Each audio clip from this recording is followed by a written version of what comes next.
What if I told you that there were two tiny words you say every day that quietly make people take you less seriously? Words that instantly soften your message, dilute your authority, and make your ideas easier to ignore, even when they're absolutely right. You don't notice them, other people don't call them out, but your brain feels the difference, and so does your audience. Those two words, I think. Today, we're going to swap them for something far more powerful. Welcome back to the Winning Edge Coach podcast. I'm your host, Kev Oakley, and this is where we break down the tools, tactics, strategies that build a stronger, more resilient mindset so you can perform at your best when it matters the most.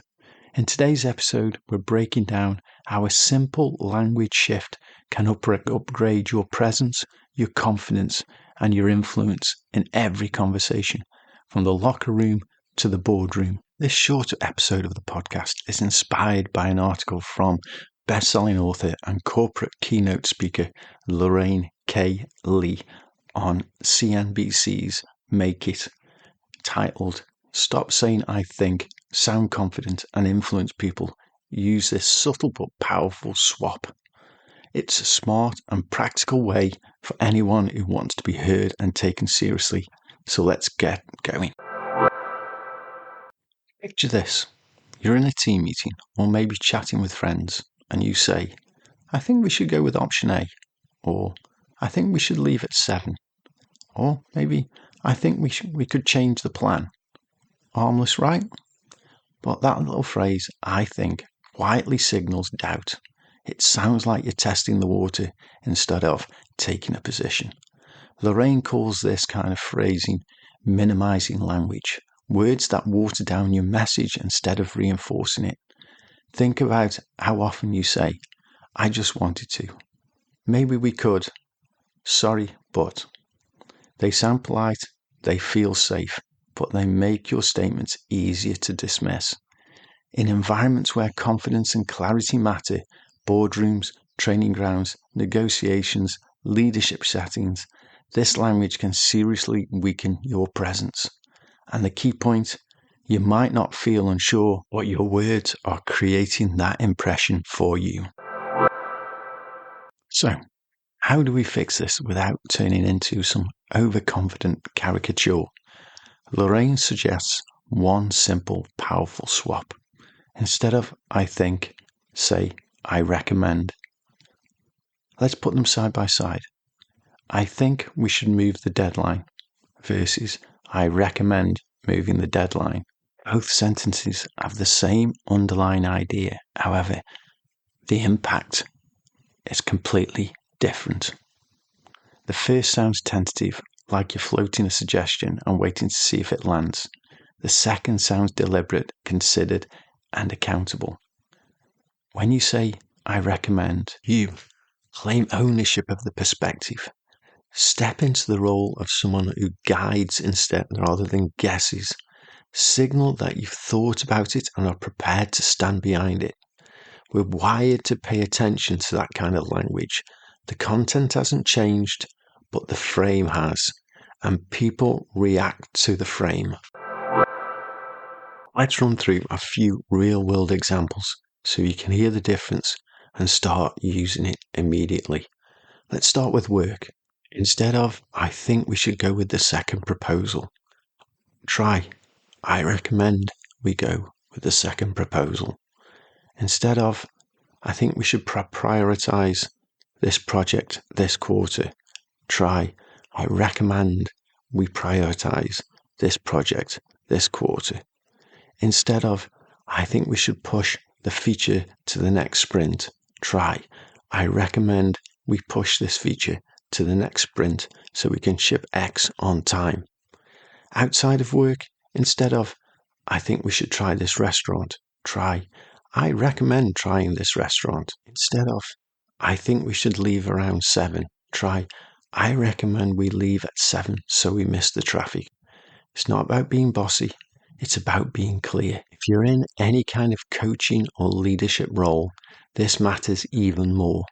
Athletes, clients, teams, they want to feel you have a view, not that you're apologizing for having an opinion. Now, what about when you genuinely aren't certain? You don't want to fake it. You don't want to sound like you're claiming the absolute truth. You do want to invite discussion. You can still use I recommend. You just give it context. For example, based on what I've seen so far, I recommend. Looking at the data we have, I'd recommend. From my experience with similar situations, I'd recommend. You're doing 3 things: showing your reasoning, grounding your recommendation in evidence or experience, speaking from a confident but open position. You can then add, that's my recommendation. What do you see that I might be missing? That's confident and collaborative. You're not shrinking your voice. You're inviting others into a conversation you're leading. The use of that phrase, I think, is a habit. It's a verbal reflex. If you've been using it for years, it's wired in. So let's talk about how to unwire it practically. Strategy 1, listen for it. For the next 24 hours, just notice how often I think shows up in your speech. No judgment, just data. Strategy 2, ask for accountability. Tell a trusted friend, colleague, or partner, I'm trying to cut down on I think. If you catch me saying it, call me out. Turn it into a light-hearted challenge. You'll rewire faster with external feedback. Strategy 3, pause before you speak. The half-second pause is enough for your brain to choose a stronger opening. Instead of defaulting to, I think we should, that micro pause lets you choose, I recommend, my view is. Here's what I'd go with. Strategy 4, check your writing. Open your emails, WhatsApp, wherever you write, look for, I think, just, maybe, sorry but, then rewrite, substituting the phrases with I recommend, I suggest, my view is. Here's what I'd propose. These micro edits change 2 things: how others read you, how you experience your own voice. You start to see yourself as someone whose opinions are worth stating clearly. Here's your winning edge takeaway for this week. If you want to sound more confident, increase your influence, and be taken seriously, start with the small words. Language is one of the fastest upgrades available to you. No qualifications required, no new equipment, just awareness and repetition. So here's your challenge. For the next 7 days, consciously replace I think with I recommend at least 3 times a day. Meetings, emails, messages, it all counts. Then watch what happens. Do people push back less and engage more? Do your ideas land with more weight? Do you feel steadier when you speak? It's a small linguistic shift, but it gives you a big psychological edge, both in how others see you and how you see yourself as a leader, coach, or high performer.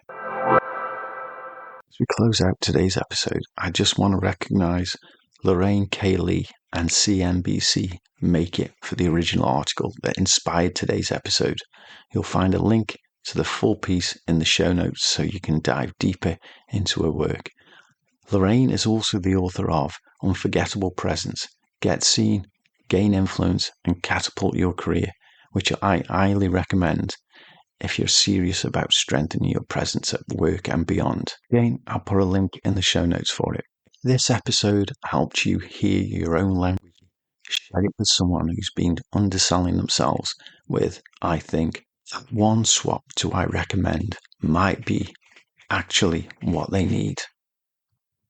And if you haven't already, make sure you're subscribed to the Winning Edge Coach podcast on your preferred podcasting platform. If you found this useful, leave a rating or review. It helps the show to reach more people who want to perform at their best when it matters most. Thanks again once for listening to the Winning Edge Coach podcast. Catch you on the next episode. But remember, it's not just what you say, it's how you say it that shapes your influence. Next time, speak with purpose, act with confidence, and keep your winning edge.